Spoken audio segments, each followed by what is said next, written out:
അത്യുന്നതങ്ങളിൽ ദൈവത്തിന് മഹത്വം. ദൈവത്തിൻ്റെ പരിശുദ്ധമായ നാമം വാഴ്ത്തപ്പെടുമാറാകട്ടെ. ഇത് നമ്മൾക്ക് യേശുക്രിസ്തുവിൻ്റെ ജീവിതത്തെക്കുറിച്ച് ഉള്ള അഞ്ചാമത്തെ ഭാഗമാണ്.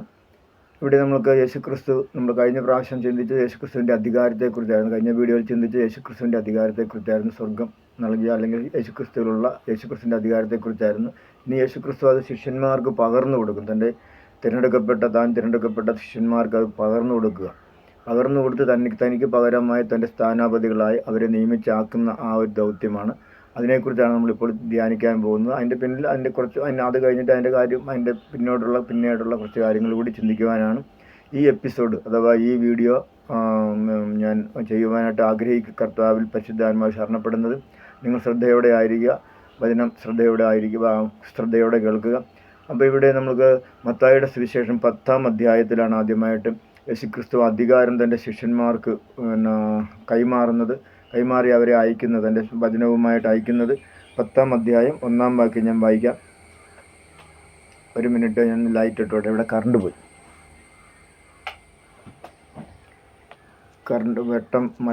മഴയുടെ ഇതുള്ളതുകൊണ്ട് വെട്ടത്തിൻ്റെ ഒരു ഇത് വന്നു, അപ്പം വായിക്കാനായിട്ട് ബുദ്ധിമുട്ട് വരും. അപ്പം മത്തായി എഴുതിയ സുവിശേഷം 10-ാം അധ്യായം 1-ാം വാക്യം.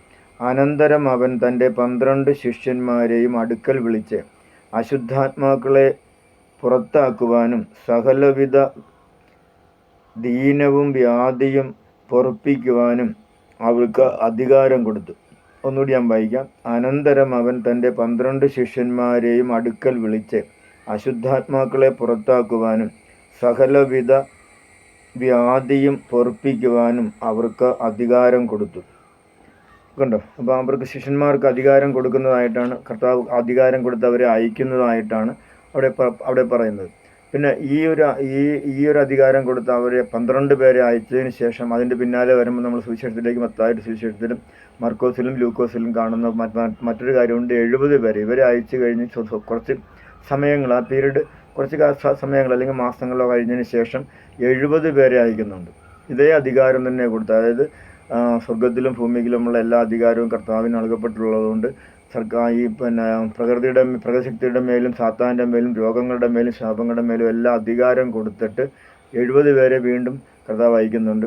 അത് കഴിഞ്ഞിട്ടാണ് പിന്നെ 120 പേര് നമ്മുടെ അപ്പസ്തോല പ്രവൃത്തിയിൽ 2-ാം അധ്യായത്തിൽ 120 പേരും, അതുപോലെ തന്നെ യേശുക്രിസ്തുവിൻ്റെ പുനരുദ്ധാന സമയത്ത്, സ്വർഗാരോഹണ സമയത്ത് 500 ശിഷ്യന്മാരെയും കർത്താവ് കാര്യങ്ങളൊക്കെ ഫലമേൽപ്പിക്കുന്നതായിട്ട് നമുക്ക് തിരുവചനത്തിലൂടെ അധികാരം നമുക്ക് അവർക്കൊക്കെ നൽകുന്നതായിട്ട് കാണുവാനായിട്ട് കഴിയും.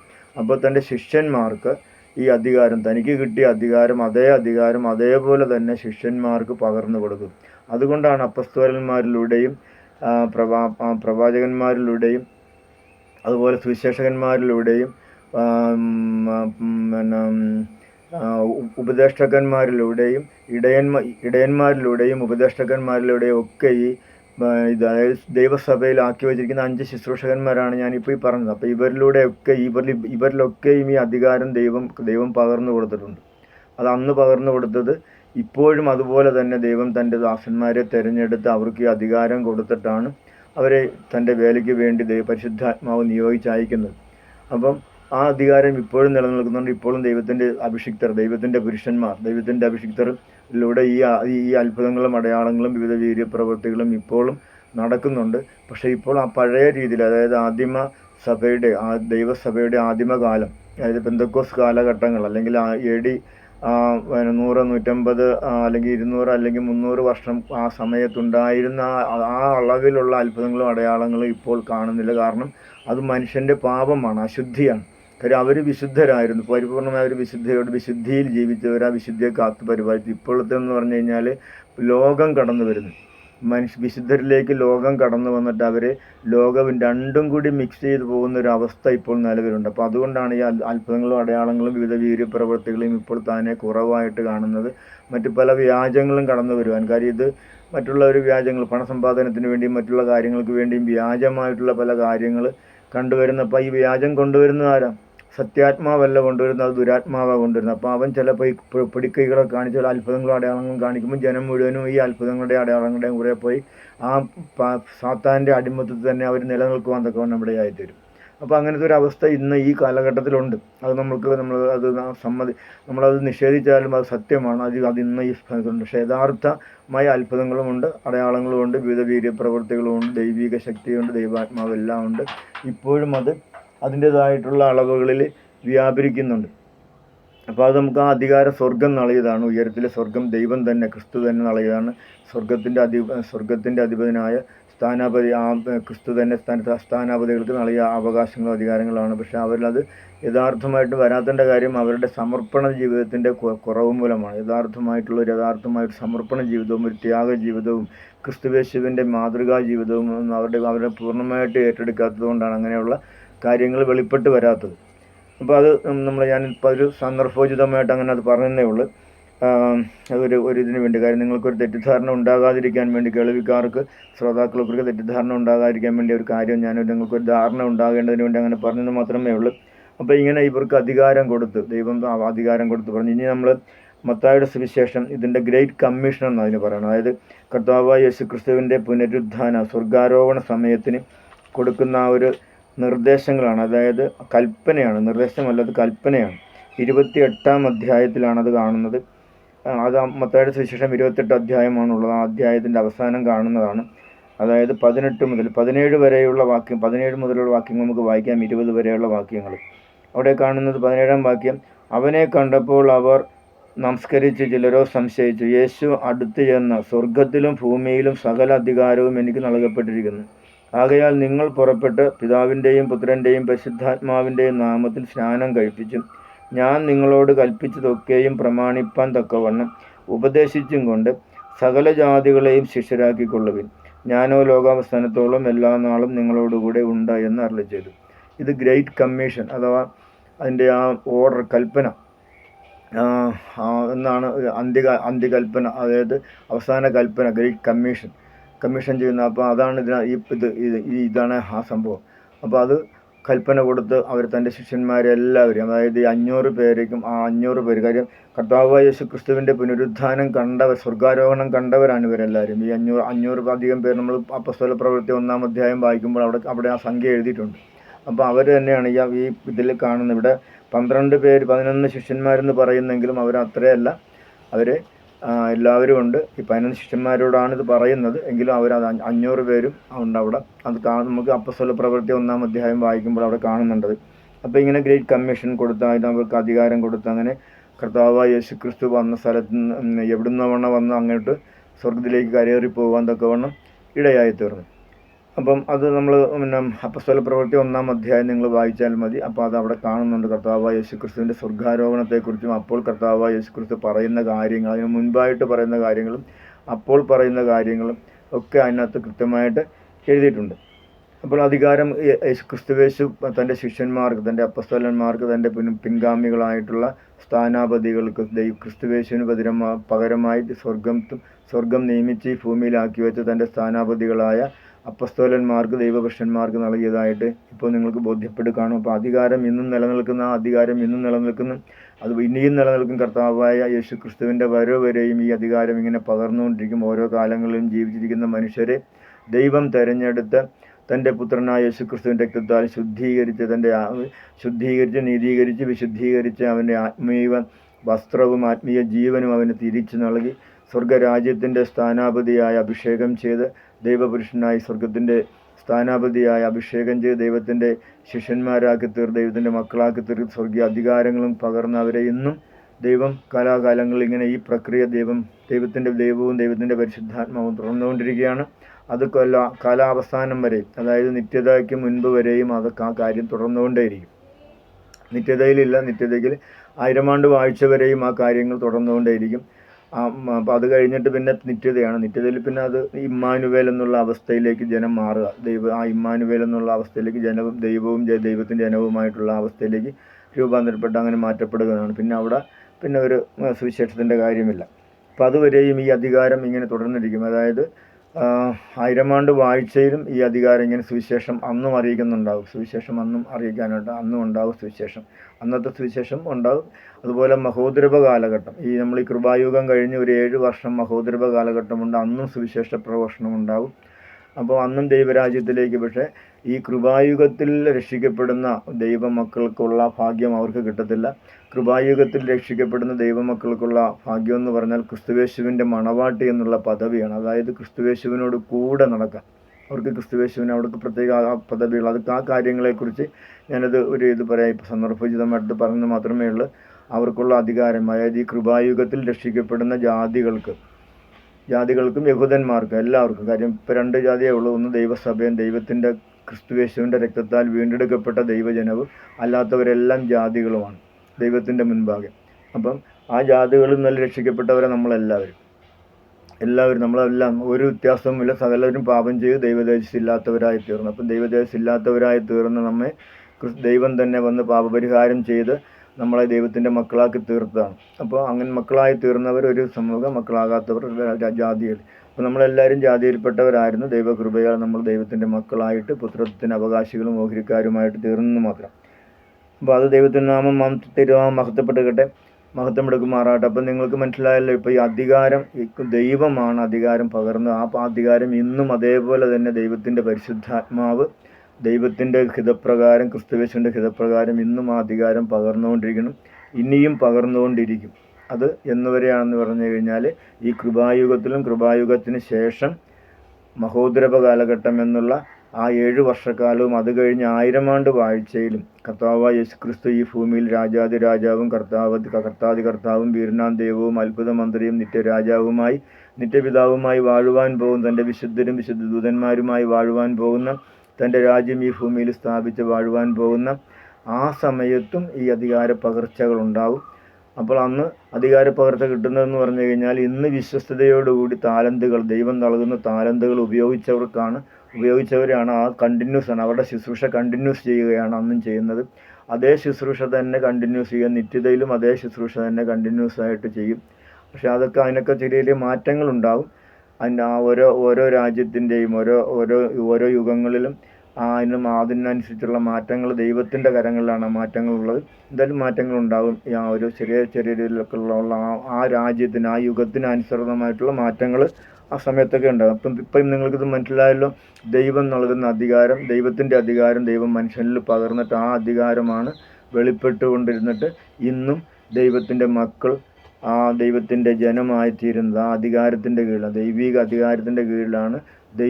ജാതീയരായിരുന്ന അല്ലെങ്കിൽ സാത്താൻ്റെ അടിമത്തിലായിരുന്ന അല്ലെങ്കിൽ സാത്താൻ്റെ സ്വന്തമായിരുന്ന സാത്താൻ്റെ സാമ്രാജ്യത്തിന് കീഴിൽപ്പെട്ട ജനത്തെ വിമോചിപ്പിച്ച് ദൈവത്തിൻ്റെ ഹല്ലേലൂയ സ്വതന്ത്രരാക്കി ദൈവത്തിൻ്റെ മക്കളാക്കി തീർത്ത് ആ അധികാരത്തിൽ ദൈവം മുന്നോട്ട് കൊണ്ടുപോകുന്നു. ഇപ്പം നിങ്ങൾ മനസ്സിലായി കാണുമെന്ന് വിശ്വസിക്കുന്നു.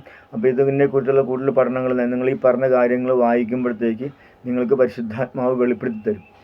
ഇത് നമ്മൾ കൂടുതലായിട്ട് പഠിക്കാനിരുന്നു കഴിഞ്ഞാൽ വീഡിയോ ഇവിടെയെങ്കിലും തീരത്തില്ല, സമയം ഇവിടെയെങ്കിലും അവസാനിക്കത്തില്ല. അപ്പം നിങ്ങൾക്ക് കാര്യങ്ങളൊന്ന് ഗ്രഹിക്കാൻ വേണ്ടി, ക്രിസ്തുവേശുവിനെ ഒന്ന് അറിയുവാൻ വേണ്ടിയുള്ള ബാക്ക്ഗ്രൗണ്ട് മാത്രമാണ് ഞാൻ തരുന്നത്.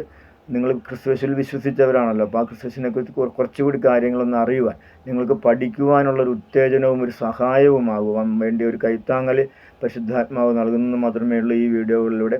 അപ്പോൾ ഇനിയിപ്പോൾ അടുത്തതായിട്ട് നമ്മൾ കടന്നു പോകുന്നതെന്ന് പറഞ്ഞു കഴിഞ്ഞാൽ ഈ പാപമോചനത്തിലുള്ള അധികാരം ഇപ്പം നമുക്ക് നൽകി. അതിൻ്റെ ആ മനുഷ്യർക്ക് നൽകിയിരിക്കുന്നുള്ളത് നിങ്ങൾക്ക് അത് മനസ്സിലായി കാണും.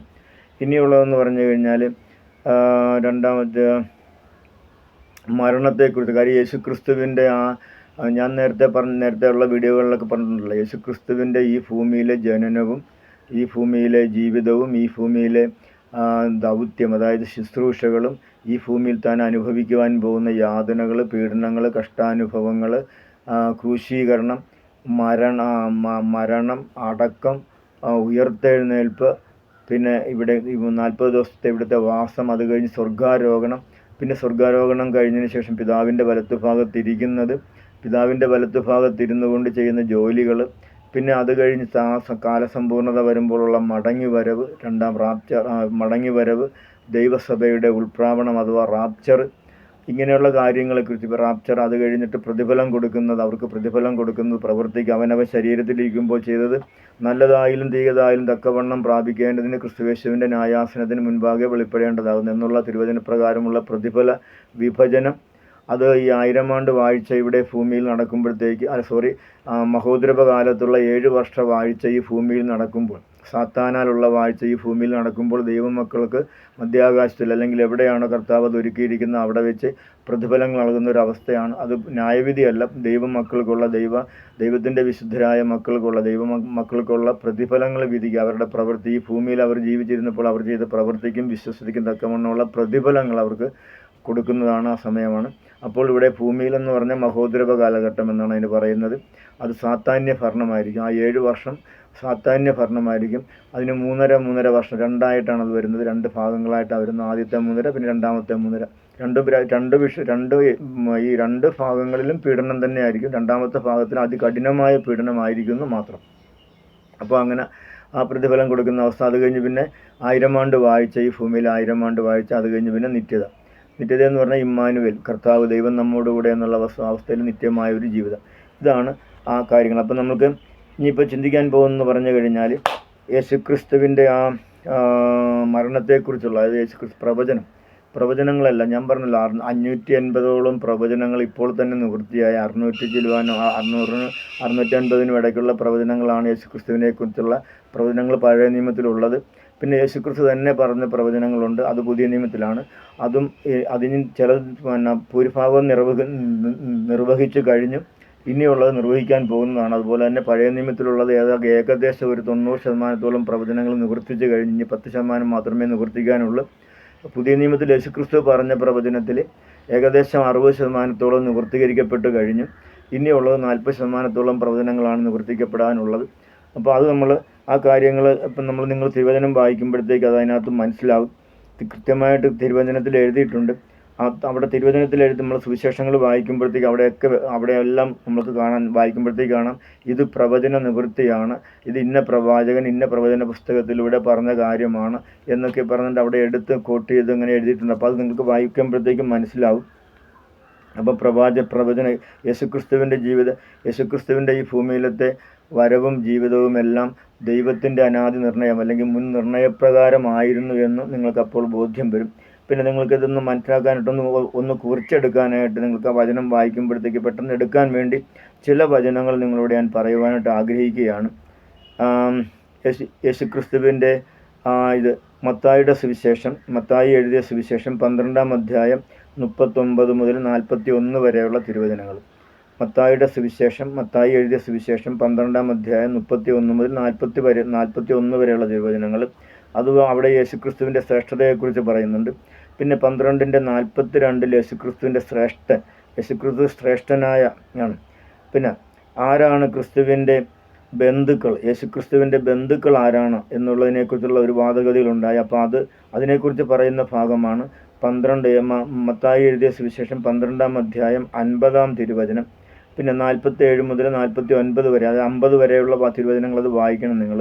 അവിടെ യേശുക്രിസ്തുവിൻ്റെ സഹോദരനും സഹോദരിയും അമ്മയും അപ്പനും ഒക്കെ ആരാണ് എന്നുള്ളത് കൃത്യമായിട്ട് പരിശുദ്ധാത്മാവ് കർത്താവായ യേശുക്രിസ്തു തന്നെ പറയുന്നുണ്ട്. ആരാണ് തൻ്റെ സഹോദരനും സഹോദരിയും അമ്മയും അപ്പനും ഒക്കെ എന്ന് ഉള്ള കാര്യങ്ങളെക്കുറിച്ചുള്ള കൃത്യമായിട്ടുള്ള നിർവചനം കർത്താവായ യേശുക്രിസ്തു തന്നെ പറയുന്ന ഭാഗമാണ് മത്തായിയുടെ സുവിശേഷം 12-ാം അധ്യായം 47 മുതൽ 50 വരെയുള്ള തിരുവചനങ്ങളിൽ കാണുന്നത്. പിന്നെ പീഡാനുഭവ സമയം, അത് നമ്മൾ അടുത്ത വീഡിയോയിലല്ല, പീഡാനുഭവത്തെക്കുറിച്ച് ഈ വീഡിയോയിൽ തന്നെ പറയുവാനായിട്ടാണ് ആഗ്രഹിക്കുന്ന കാര്യം. ഇപ്പം നമുക്ക് ഞാൻ ഈ വചനങ്ങൾ ചുരുക്കിയത് കൊണ്ട് സമയം അല്പം കൂടി അവശേഷിക്കുന്നുണ്ട്. അപ്പോൾ പീഡാനുഭവത്തെക്കുറിച്ച് പറയുവാനായിട്ട് അതും പ്രവചന നിവൃത്തിയാണ്. ഞാൻ പറഞ്ഞല്ലോ, സകലതും ദൈവത്തിൻ്റെ കർത്താവായ യേശു നേരത്തെ ഉള്ള 5000 വർഷങ്ങൾക്ക് BC 5000 വർഷങ്ങൾക്ക് മുൻപ് 5000 അതിനിടയ്ക്ക് ഇങ്ങനെ വന്നിരിക്കുന്നതും അതുവരെയുള്ള അതായത് യേശുക്രിസ്തുവിൻ്റെ ജനനത്തിന് 400 വർഷം മുൻപ് 5000 ആ സമയത്തുള്ള ക്രമീകരണങ്ങളാണ്. BC 400 മുതൽ 5000 ഇടയിലുള്ള പ്രവചന നിവൃത്തീകരണമാണ് യേശുക്രിസ്തുവിൻ്റെ ജീവിതം. ഈ ഭൂമിയിലെ ജനനവും ജീവിതവും ശുശ്രൂഷകളും ജോലിയും അതുപോലെ തന്നെ പീഡാനുഭവവും മരണവും പുനരുത്ഥാനവും സ്വർഗാരോഹണവും ഇപ്പോൾ ആയിരിക്കുന്ന അവസ്ഥകളും ഇനി വരാൻ പോകുന്ന അവസ്ഥകളും എല്ലാം പ്രവചനത്തിൻ്റെ നിവൃത്തീകരണമാണ്. ഇതെല്ലാം കൃത്യമായിട്ട് പ്രവചിച്ചിരുന്നു. ദൈവത്തിൻ്റെ ആത്മാവ് കാലാകാലങ്ങളിൽ ദൈവത്തിൻ്റെ പരിശുദ്ധാത്മാവ് ഓരോ മനുഷ്യരെയും, ഭൂമിയിൽ ജീവിച്ചിരുന്ന ഓരോ മനുഷ്യരെയും തിരഞ്ഞെടുത്ത് അവരെ വിശുദ്ധീകരിച്ച് അവരിലൂടെ ഓരോ കാര്യങ്ങളും കൃത്യമായി പ്രവചിച്ച് പറയുന്നു. അതിൻ്റെ എല്ലാത്തിൻ്റെ നിവൃത്തീകരണമാണ്, പൂർത്തീകരണമാണ് കർത്താവായ യേശുക്രിസ്തു. അപ്പോൾ അത് നിങ്ങളത് അറിഞ്ഞിരിക്കുക. ഇതെന്ത് കാര്യം നമ്മൾ ഞാൻ നേരത്തെ പറഞ്ഞല്ലോ, പഴയ നിയമ പുസ്തകങ്ങൾ 139 പുസ്തകങ്ങളാണ്. ഈ 39 പുസ്തകങ്ങളിലും നിൽക്കുന്ന കേന്ദ്ര ബിന്ദു ക്രിസ്തുവേശുവാണ്. യേശുക്രിസ്തുവിനെയാണ് അവിടെ എല്ലാം കാണിക്കുന്നത്. അവിടെ എല്ലാം അതിനെല്ലാം കാണുന്നത് യേശുക്രിസ്തുവാണ്. അത് നിഴലായിട്ട് കാണുന്നു. സുവിശേഷങ്ങൾ ആ പൊരുൾ, പുതിയ നിയമത്തിൽ ആ നിഴൽ പൊരുളായിട്ട് തീരുന്നു. മനസ്സിലായില്ല? നിഴലും പൊരുളായിട്ട് അത് യാഥാർത്ഥ്യമായിട്ട് തീരുകയാണ് ചെയ്യുന്നത്. അപ്പോൾ പീഡാനുഭവത്തെക്കുറിച്ച് പറയുന്ന മത്തായിയുടെ സുവിശേഷം, മത്തായി എഴുതിയ സുവിശേഷം 17-ാം അധ്യായം 1 മുതൽ 3 വരെയുള്ള തിരുവചനങ്ങൾ. പീഡാനുഭവത്തെക്കുറിച്ച് കർത്താവായ യേശുക്രിസ്തു തന്നെ പറയുന്ന കാര്യമാണ് അത്. പിന്നെ 5-ാം തിരുവചനം ദൈവത്തിൻ്റെ സാക്ഷ്യം, അതായത് 5-ാമത്തെ തിരുവചനത്തിൽ പിതാവായ ദൈവത്തിൻ്റെ സാക്ഷ്യമാണത്. 17-ാം അധ്യായം 12-ാം വാക്യങ്ങൾ ഇടർച്ചകൾ ഉണ്ടാക്കുന്ന ആ ഇടർച്ചയെക്കുറിച്ചുള്ള പ്രവചന നിവൃത്തിയാണ്. പിന്നെ അത് തന്നെ 17-ാം അധ്യായം 10-11 വാക്യങ്ങളും പിന്നെ 20-28 വാക്യങ്ങളും. ഈ വാക്യങ്ങളൊക്കെ നിങ്ങൾ വായിക്കുമ്പോഴത്തേക്ക് ഈ പ്രവചനങ്ങളെക്കുറിച്ചാണ്. ഇപ്പോൾ ആ പ്രവചന നിവൃത്തീകരണങ്ങളാണ് ഈ വാക്യങ്ങളിലെല്ലാം കാണുന്നത്. പിന്നെ ആലയത്തെക്കുറിച്ച് പറയുന്നത് 21-ാം അധ്യായം 13-ാം വാക്യമാണ്. പിന്നെ മൂലക്കല്ലാവുന്ന കർത്താവായ യേശുക്രിസ്തു മൂലക്കല്ല് എന്നുള്ള പ്രവചന നിവൃത്തി 21-ാം അധ്യായം 42-ാം തിരുവചനത്തിൽ എഴുതിയിട്ടുണ്ട്. എന്തുകൊണ്ടാണ് തെറ്റിപ്പോകുന്നത് എന്നുള്ളത് ആ പ്രവചന നിവൃത്തി മത്തായി എഴുതിയ സുവിശേഷം 22-ാം അധ്യായം 39-ാം തിരുവചനത്തിൽ എഴുതിയിട്ടുണ്ട്. പ്രവചന നിവൃത്തിയാണ് 26-ാം അധ്യായം 24-ാം തിരുവചനത്തിൽ പ്രവചന നിവൃത്തിയാണ്. പിന്നെ പുതിയ നിയമം രക്തത്തിൻ്റെ ഉടമ്പടി, അതായത് പുതിയ നിയമത്തിൻ്റെ രക്തത്തിൻ്റെ ഉടമ്പടി, മത്തായിയുടെ സുവിശേഷം 26-ാം അധ്യായം 28-ഉം 29-ഉം വാക്യങ്ങൾ. അത് 32 വരെയുള്ള വാക്യങ്ങൾ വായിക്കുക. പുതിയ ഉടമ്പടിയാണത്. പെസഹായുടെ യേശുക്രിസ്തുവിൻ്റെ മരണത്തിന്, ക്രൂശീകരണത്തിന് തൊട്ട് മുൻപുള്ള ദിവസം, അതായത് വ്യാഴാഴ്ച. ആ വ്യാഴാഴ്ച ചെയ്യുന്ന പെസഹായിൽ ദൈവം നടത്തുന്ന പുതിയ നിയമ ഉടമ്പടിയാണത്. അതായത് യേശുക്രിസ്തുവാകുന്ന പുതിയ നിയമമാകുന്ന യാഗം, മൃഗത്തെ അറുത്ത് ആ യാഗരക്തത്താൽ സ്ഥാപിക്കപ്പെടുന്ന പുതിയ നിയമ ഉടമ്പടിയെക്കുറിച്ചാണ് മത്തായിയുടെ സുവിശേഷം 26-ാം അധ്യായം 28 മുതൽ 32 വരെയുള്ള തിരുവചനങ്ങൾ നമ്മൾ കാണുന്നത്. അപ്പോൾ പാപപരിഹാര യാഗം, യേശുക്രിസ്തുവാകുന്ന യാഗം മൃഗം, അതായത് അറുക്കപ്പെട്ട പുരാതന ദൈവത്തിൻ്റെ കുഞ്ഞാട്, ലോകത്തിൻ്റെ പാപപരിഹാരത്തിന് വേണ്ടി അറുക്കപ്പെടുന്ന ദൈവത്തിൻ്റെ കുഞ്ഞാടിൻ്റെ ആ യാഗനിയമ രക്തമാണ്. ആ രക്തത്താലുള്ള പുതിയ നിയമ ഉടമ്പടിയാണ് അവിടെ സ്ഥാപിതമാകുന്നത്. 26-ാം അധ്യായം 55-56 തിരുവചനങ്ങൾ പ്രവചന നിവൃത്തിയാണത്. പിന്നെ അത് മത്തായിയുടെ സുവിശേഷത്തിലാണ്. മറ്റുള്ള സുവിശേഷങ്ങളിലും ഇതേ ഭാഗങ്ങളൊക്കെ ഉണ്ട്. മത്തായി, മർക്കോസ്, ലൂക്കോസ്, യോഹന്നാൻ, ഈ 3 ഭാഗങ്ങളിലും ഈ കാര്യങ്ങളെല്ലാം അവിടെയും എഴുതിയിട്ടുണ്ട്. കുറച്ച് ഏറ്റക്കുറച്ചിലുകൾ വന്നിട്ടുണ്ടെന്ന് മാത്രമേ ഉള്ളൂ. ചിലടത്ത് വിശദമായിട്ട് എഴുതിയിരിക്കുന്നു, ചിലത് ചുരുക്കമായിട്ട് എഴുതിയിരിക്കുന്നു. കാര്യങ്ങൾ മനസ്സിലാക്കാനുള്ള ഇതിൽ ചുരുക്കമായിട്ട് എഴുതിയിട്ടുണ്ട്, വിശദമായിട്ടും എഴുതിയിട്ടുണ്ട്. അപ്പോൾ അതൊക്കെ നിങ്ങൾ നോക്കി വായിക്കണം. മറ്റുള്ള ഈ മത്തായിയുടെ സുവിശേഷം മാത്രം വായിച്ചാൽ പോരാ. മത്തായി, മർക്കോസ്, ലൂക്കോസ്, യോഹന്നാൻ, ഈ കാര്യങ്ങളൊക്കെ വായിച്ച് കൃത്യമായിട്ട് ആ ക്രൂശീകരണത്തെക്കുറിച്ച്, അധികാരത്തെക്കുറിച്ച്, പാപൻ്റെ കാര്യങ്ങളെക്കുറിച്ചൊക്കെ അറിയണം, മനസ്സിലാക്കണം. ഞാൻ പറഞ്ഞല്ലോ, നിങ്ങൾക്കിതൊരു എളുപ്പം കിട്ടുവാൻ, നിങ്ങൾക്കൊരു വഴി ഞാൻ കാണിച്ചു തരുന്നത് മാത്രമേ ഉള്ളൂ, ഒരു പ്രോത്സാഹനം ചെയ്തു തരുന്നത് മാത്രമേ ഉള്ളൂ. അത് നിങ്ങൾ തുടർമാനമായിട്ട് പഠിക്കണം, വായിച്ച് പഠിക്കണം. അപ്പം പിന്നെ യേശുക്രിസ്തുവിൻ്റെ ആ പീഡാനുഭവ സമയത്ത് യേശുക്രിസ്തുവിന് സംഭവിക്കുന്ന വേദനകളാണ്. കാര്യം സ്വന്തമായിട്ട് തിരഞ്ഞെടുത്തവർ തന്നെ 12-ൽ ഒരുവൻ ഒറ്റിക്കൊടുത്തു. 12 പേരും വിട്ടുപോയി. അതിലൊരുവൻ പത്രോസ് എന്ന് പറഞ്ഞ യേശുക്രിസ്തു പ്രധാനമായിട്ടും കണ്ടിരുന്ന ആ വ്യക്തി അദ്ദേഹത്തെ തള്ളിപ്പറഞ്ഞ് ചീത്ത പറഞ്ഞു. അങ്ങനെ എല്ലാവരാലും ഉപേക്ഷിക്കപ്പെട്ട് ത്യജിക്കപ്പെട്ട ഒരവസ്ഥ ക്രൂശീകരണ സമയത്ത്, ആ ക്രൂശീകരണ 2 ദിവസം, ആ 18-20 മണിക്കൂർ സമയം യേശുക്രിസ്തു അനുഭവിച്ച യാതനകളും നിന്ദകളും പരിഹാസങ്ങളും പീഡനങ്ങളും വളരെയേറെയാണ്. അത് നിങ്ങൾ സുവിശേഷ ഭാഗങ്ങൾ വായിച്ച്, സുവിശേഷത്തിൻ്റെ അഭിസാമന എല്ലാ 4 സുവിശേഷത്തിൻ്റെയും അവസാന അധ്യായങ്ങളിൽ ആ പീഡനങ്ങളെക്കുറിച്ചാണ് പ്രതിപാദിക്കുന്നത്. നിങ്ങളെല്ലാവരും അത് വായിച്ച് മനസ്സിലാക്കണം, ഗ്രഹിക്കണം. സഹായത്തിന് വേണ്ടി ഞാൻ ചില കാര്യങ്ങൾ പറഞ്ഞുതരാം. അതായത് മത്തായിയുടെ സുവിശേഷം ഇതിൽ തന്നെ 26-ാം അധ്യായത്തിൽ 73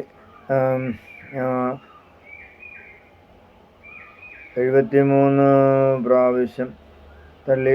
ഇത് 17-ാം അധ്യായത്തിൽ യാഗം ചെയ്യുന്നു.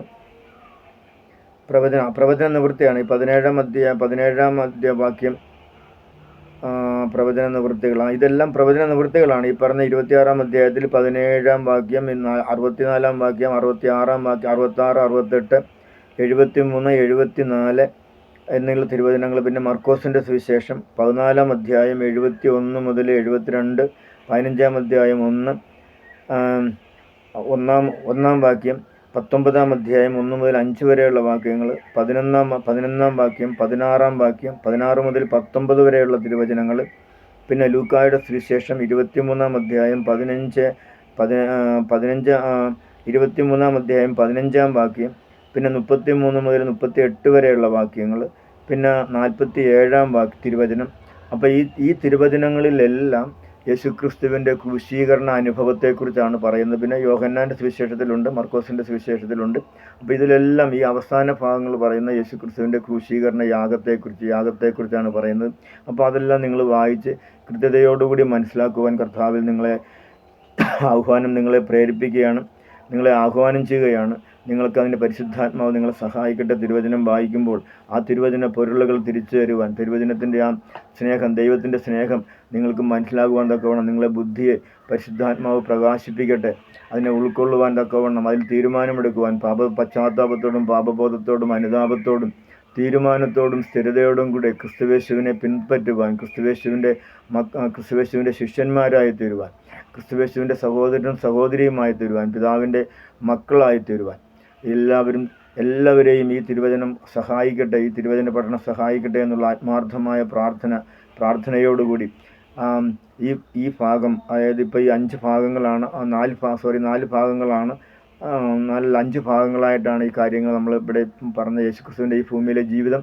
അപ്പോൾ ഇത് 5-ാം ഭാഗമാണ്. അപ്പം ഇവിടെ ഈ യേശുക്രിസ്തുവിൻ്റെ ഈ ഭൂമിയിലേക്കുള്ള ജീവിതത്തിൻ്റെ ആ പ്രാരംഭ കാര്യങ്ങൾ, ആ കാര്യങ്ങൾ ഇപ്പോൾ അത്യാവശ്യം മനസ്സിലാക്കി നിങ്ങൾക്ക് പഠിക്കുവാനായിട്ട് ഉള്ള ഒരു സഹായത്തിന് വേണ്ടിയുള്ള കാര്യങ്ങൾ മാത്രമാണ് ഇത്. ഇത് മാത്രമാണ്, ഇതല്ല. ഇതിനേക്കാൾ അധികമായിട്ടുണ്ട്. അത് നിങ്ങളിതിൽ വായിച്ച് പഠിക്കണം, സ്വയം നിങ്ങൾ പഠിക്കണം. അത് നമ്മൾ സ്വയം അതിനുവേണ്ടി സമയം കണ്ടെത്തണം, ഒരു വില കൊടുക്കണം, അതിനുവേണ്ടി ത്യാഗം ചെയ്യണം. അപ്പോൾ അത് നിങ്ങളങ്ങനെ പഠിക്കുമ്പോഴത്തേക്ക് കൂടുതലായിട്ട് നിങ്ങൾ ക്രിസ്തുയേശുവിനെ അറിയും. ക്രിസ്തുയേശുവിൻ്റെ പരിജ്ഞാനത്തിൻ്റെ പൂർണ്ണതയിലെത്തുവാൻ തക്കവണ്ണം, ക്രിസ്തുയേശുവിൻ്റെ തലയോളം, ഗുരുവിനോളം വളരുവാൻ തക്കവണ്ണം ദൈവത്തിൻ്റെ പരിശുദ്ധാത്മാവ് നിങ്ങളെ സഹായിക്കും. ഇമ്മാനുവേലുള്ള അവസ്ഥയിൽ ഈ ഭൂമിയിൽ തന്നെ നമ്മളായിരിക്കുമ്പോൾ, ഈ ഭൂമിയിൽ നമ്മൾ മനുഷ്യ ഈ ശരീരത്തോടുകൂടി, ഈ പ്രാണനോടും ഈ ശരീരത്തോടും കൂടി ആയിരിക്കുമ്പോൾ തന്നെ സ്വർഗരാജ്യത്തിൽ ഇരിക്കുന്ന അനുഭവം ആത്മാവിൽ നമുക്ക് അനുഭവിപ്പാൻ തക്കവണ്ണം ഉള്ള ഭാഗ്യം നമുക്കുണ്ടാകും. ആ സുവിശേഷ ഭാഗ്യങ്ങളുടെ അനുഭവം നമുക്ക് അനുഭവിക്കുവാൻ, നമ്മുടെ ശരീരത്തിൽ, നമ്മുടെ പ്രാണനിൽ, നമ്മുടെ ആത്മാവിൽ, നമ്മുടെ ബുദ്ധിയിലൊക്കെ അനുഭവിച്ചറിയുവാൻ തക്കവണ്ണം ഇടയായിത്തരും. അതിനായി പരിശുദ്ധാത്മാവ് നിങ്ങളെ സഹായിക്കട്ടെ, ഒരുക്കട്ടെ, പണിയട്ടെ, പഠിപ്പിക്കട്ടെ, പരിശീലിപ്പിക്കട്ടെ, അഭ്യസിപ്പിക്കട്ടെ, പ്രാപ്തരാക്കട്ടെ എന്നുള്ള ആത്മാർത്ഥമായ ദൈവത്തോടുള്ള പ്രാർത്ഥനയോടും കൂടി ഞാൻ ഈ ലഘു പഠനത്തെ, യേശുക്രിസ്തുവിൻ്റെ ജീവിതം, ഈ ഭൂമിയിലെ ജീവിതം എന്തായിരുന്നു, മരണം, പുനരുത്ഥാനം, ആ കാര്യങ്ങളെക്കുറിച്ചുള്ള ഈ ഒരു ലഘു പഠന സഹായം ഞാനിവിടെ പര്യവസാനിപ്പിക്കുന്നു. ദൈവമേ കർത്താവ് സഹായിക്കട്ടെ. ഇത് കേൾക്കുന്നവരാരെങ്കിലും രക്ഷിക്കപ്പെടാത്തവരാരെങ്കിലും ഉണ്ടെങ്കിൽ നിങ്ങളോട് ഒരു കാര്യം പറയുന്നു. ഈ വീഡിയോ, ഞാൻ ചെയ്തിരിക്കുന്ന വീഡിയോയിൽ ആദ്യത്തെ 1 മുതൽ 10 വരെയുള്ള വീഡിയോകളിൽ ഒരു പാപിയായ മനുഷ്യൻ രക്ഷിക്കപ്പെടുവാൻ എന്ത് ചെയ്യണം, പാപത്തിൻ്റെ കുറ്റവും ശിക്ഷയും അവനിൽ നിന്ന് നീക്കം ചെയ്ത് ആ പാപത്തിൻ്റെ ശമ്പളമായ മരണം അവന് നീങ്ങിപ്പോയി അവന് നിത്യജീവൻ ലഭിക്കുവാൻ, ദൈവത്തിൻ്റെ മകനും മകളുമായി തീരുവാൻ, പാപമോചിതനായി തീരുവാൻ എന്ത് ചെയ്യണമെന്നുള്ള കാര്യം 1 മുതൽ 10 വരെയുള്ള വീഡിയോയിലുണ്ട്. പ്രാരംഭത്തിൽ 1 മുതൽ 10 വരെയുള്ള വീഡിയോയിലുണ്ട്. അതിലേതെങ്കിലും 1, 2, 3 അല്ലെങ്കിൽ മുഴുവനും കാണാൻ പറ്റുമെങ്കിൽ നിങ്ങൾ കാണുക. എന്നിട്ട് നിങ്ങളെ തന്നെ സമർപ്പിക്കുക, യേശുക്രിസ്തുവിൻ്റെ കരങ്ങളിൽ കൊടുക്കുക. അതിൽ പറഞ്ഞിരിക്കുന്ന ദൈവവചന പ്രകാരം നിങ്ങൾ ആ ദൈവവചനത്തെ ഏറ്റെടുത്ത് നിങ്ങൾ അനുസരിക്കുക, രക്ഷിക്കപ്പെടുക, ദൈവത്തിൻ്റെ മകനും മകളുമായി തീരുക. നിങ്ങളുടെ മരണശേഷം നിങ്ങൾക്ക് നിത്യമായ ജീവിതം, നിങ്ങളെ സൃഷ്ടിച്ചവനും പരിപാലിച്ചവനും, നിങ്ങളെ സാദൃശ്യത്തിനും സ്വരൂപത്തിനും സൃഷ്ടിച്ച് പരിപാലിച്ച് സൂക്ഷിക്കുന്ന ദൈവത്തിൻ്റെ കൂടെ വസിക്കുവാൻ, ഇമ്മാനുവേൽ എന്നുള്ള ആ കൂടെ വസിക്കുവാൻ, ആ നിത്യതയിൽ നമുക്കൊന്നിച്ച് ആ ദൈവത്തെ കണ്ട് ദൈവത്തെ ആരാധിച്ച് ആ നിത്യതയിൽ സ്വർഗത്തിൽ സ്വർഗീയ ഭാഗ്യങ്ങളെല്ലാം അനുഭവിച്ചുകൊണ്ട് പിതാവായ ദൈവത്തോടുകൂടെ വസിപ്പാനുള്ള കൃപ നിങ്ങൾക്ക് എല്ലാവർക്കും ലഭിക്കട്ടെ എന്നുള്ള ആത്മാർത്ഥമായ പ്രാർത്ഥനയോടുകൂടി, അല്ലെങ്കിൽ അപേക്ഷയോടുകൂടി അത് ഈ വീഡിയോ നിങ്ങൾക്കായി ഞാൻ ദൈവജനത്തിനായി ഞാൻ സമർപ്പിക്കുന്നു. ദൈവമായ കർത്താവ് നിങ്ങളെ സഹായിക്കട്ടെ, അനുഗ്രഹിക്കട്ടെ. പരിശുദ്ധാത്മാവ് നിങ്ങൾക്ക് പാപത്തെക്കുറിച്ചും നീതിയെക്കുറിച്ചും ന്യായവിധിയെക്കുറിച്ചും ബോധം വരുത്തി നിങ്ങൾക്ക് നിത്യജീവന് നിങ്ങളെ അർഹരും അവകാശികളുമായി തരട്ടെ. ഈ തിരുവചനങ്ങൾ നിങ്ങൾക്ക് ഈ ഭൂമിയിലും വരുവാനുള്ള നിത്യതയിലും 100 മേനി ഫലമായി തരുവാൻ, പ്രതിഫലമായി തരുവാൻ, അനുഗ്രഹമായി തരുവാൻ, നന്മയായി തരുവാൻ, നിങ്ങളിലൂടെ അനേകർക്ക് നന്മയായി തരുവാൻ പരിശുദ്ധാത്മാവ് സഹായിക്കട്ടെ എന്നുള്ള ആത്മാർത്ഥമായ പ്രാർത്ഥനയോടുകൂടി ഈ തിരുവചന ഭാഗത്തെ, ഈ തിരുവചന പഠനത്തെ, ഈ യേശുക്രിസ്തുവിൻ്റെ ജീവിതം എന്നുള്ള വിഷയം, ഈ യേശുക്രിസ്തു ആര് എന്നുള്ളതിനെക്കുറിച്ചുള്ള പഠനം ഇനിയും കുറച്ചുകൂടിയുണ്ട്. കാര്യം ഇത് കഴിഞ്ഞതിന് ശേഷം ഇപ്പോൾ യേശുക്രിസ്തു ചെയ്യുന്ന കാര്യങ്ങൾ, അതായത് നിലവിൽ പ്രസൻറ്റിൽ എന്താണ് യേശുക്രിസ്തു ചെയ്യുന്നത്, ഇനി യേശുക്രിസ്തു രണ്ടാമത് വരാൻ പോകുന്നത്, അതായത് വീണ്ടും വരവ്, രണ്ടാം വരവ്, റാപ്ചർ എന്നുള്ള വിഷയം, അത് കഴിഞ്ഞ് 1000 ആണ്ട് വാഴ്ച, അത് കഴിഞ്ഞ് നിത്യത, ഈ ഇത്രയും കാര്യങ്ങളെക്കുറിച്ച് കൂടി നിങ്ങൾക്ക് ഒരു ചെറിയൊരു അവബോധം തരേണ്ടതുണ്ട്. എങ്കിലേ യേശുക്രിസ്തുവിനെക്കുറിച്ചുള്ള ഒരു ചെറിയൊരു ബോധം നിങ്ങൾക്ക് ഉണ്ടാകത്തുള്ളൂ. അതിൽ നിന്ന് വേണം നിങ്ങൾ വളർന്നു വരാൻ. ഇതൊരു അടിസ്ഥാനമാണ് ഇടുന്നത്. അതിൽ നിങ്ങൾ പിന്നെ കെട്ടിപ്പൊക്കി ഈ അടിസ്ഥാന ഗോപുരം, ക്രിസ്തീയ ഭവനം നിങ്ങൾ പിന്നെ പണിതെടുക്കണം. തിരുവചനത്തിൽ പരിശുദ്ധാത്മാവിൻ്റെ സഹായത്തോടുകൂടി നിങ്ങൾ പിന്നെ പണിതെടുക്കണം. അപ്പോൾ ഇത്രയും കാര്യങ്ങൾ, ഈ പറഞ്ഞ 4 കാര്യങ്ങളൂടി ഇനി ഇതിനകത്ത് പഠിക്കേണ്ടതുണ്ട്. അതിന് അടുത്ത വീഡിയോസിൽ ആ കാര്യങ്ങളുണ്ടാകും. ദൈവമായ കർത്താവ് നിങ്ങളെ സഹായിക്കട്ടെ, അനുഗ്രഹിക്കട്ടെ. എല്ലാ നന്മകളും തേരുന്നു. പിതാവിൻ്റെയും പുത്രൻ്റെയും പരിശുദ്ധാത്മാവിൻ്റെയും നാമത്തിൽ എൻ്റെ ശ്രോതാക്കളായ കേൾവിക്കാരെ എല്ലാവരെയും അനുഗ്രഹിച്ച് പ്രാർത്ഥിക്കുന്നു. നിങ്ങൾക്ക് നന്മയുണ്ടാകട്ടെ, അനുഗ്രഹം ഉണ്ടാകട്ടെ. മാറാനാഥ, മാറാനാഥ, മാറാനാഥ. അത്യുന്നതങ്ങളിൽ ദൈവത്തിന് മഹത്വം, തിരുനാമത്തിന് മഹത്വം, തിരുനാമത്തിന് മഹത്വം, തിരുനാമത്തിന് മഹത്വം. കർത്താവായ യേശുവേ, വേഗം വരണമേ. മാറാനാഥ, മാറാനാഥ, മാറാനാഥ. ആമേൻ.